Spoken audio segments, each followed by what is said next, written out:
मैंने आपको आधुनिकता के बारे में करवा चौथ का महत्व बताया था मेरे पहले वाले वीडियो में। यदि हम प्राचीन काल में देखें, यदि प्राचीन काल में जाना चाहें तो जब से पृथ्वी बनी है तभी से करवा चौथ का महत्व है।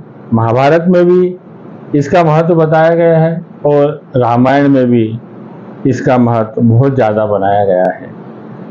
करवा चौथ मतलब क्या? यह दो शब्दों से बना है। करवा जो मिट्टी का बर्तन होता है, उसके अंदर एक छोटा सा नल लगा रहता है, उसमें हम पानी भरते हैं और ये कार्तिक पक्ष की चौथ के दिन त्यौहार बनाया जाता है, इसलिए इसको करवा चौथ कहते हैं। और इसमें चौथ की पूजा की जाती है, मतलब पार्वती की पूजा की जाती है। इसके साथ साथ पार्वती जी की पूजा के साथ साथ हमें शिव जी, गणपति और कार्तिकेय की भी पूजा करना चाहिए।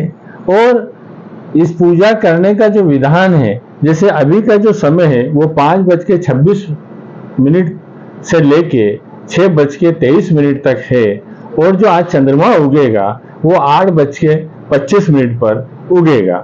तो हमें उस चंद्रमा की पूजा करके और खाना खाना चाहिए। और पहले से ही यह प्रथा प्रचलित है कि आज के दिन हमें अपनी पत्नी को कुछ ना कुछ गिफ्ट देना चाहिए, चाहे हम रोज या गुलाब ही दें। मैं इसको वैलेंटाइन डे से भी जोड़ना चाहूंगा कि जो वैलेंटाइन डे 14 फरवरी को प्रसिद्ध हुआ है वो इसी डे से निकला है। यह डे वैलेंटाइन डे ही है कि अपन जिसको चाहते हैं उसके लिए व्रत रखें। हम शादी के बाद सबसे ज्यादा पत्नी को चाहते हैं तो हम उसको गिफ्ट, कुछ ना कुछ गिफ्ट दें। कई बार जब पत्नी करवा चौथ रखती है तो उनके पति आउट ऑफ स्टेशन होते हैं, वो यहाँ नहीं होते, कोई बाहर गए हुए होते हैं, कोई दिल्ली होता है या आउट ऑफ इंडिया होते हैं, तो भी उनको व्रत रखना चाहिए। और पूजा की टाइम जब हम चलने के अंदर हमारे पति का जो चेहरा है वो फोटो के रूप में देखें और चंद्रमा को देखें, उसका भी उतना ही महत्व होता है।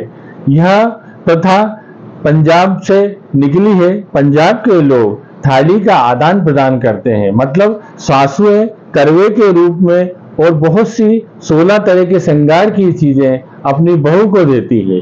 और यदि सासू की डेथ हो जाती है तो यही काम घर में जो देरानी जेठानी होती है वो नई बहू को देती है। इसके साथ साथ करवा चौथ के दिन हमें लाल वस्त्र का साड़ी का धारण करना चाहिए, पुरुष को भी लाल वस्त्र पहनना चाहिए। इसमें यदि लाल वस्त्र न मिले तो पीले वस्त्र धारण कर सकते हैं। वैसे तो हम प्राचीन काल में जाना चाहेंगे तो हमें जो शादी का जोड़ा चढ़ता है, जब हम उस शादी के जोड़े से जो फेरे लेते हैं और जो आभूषण पहनते हैं, वही आभूषण पहन के हमें करवा चौथ का व्रत करना चाहिए।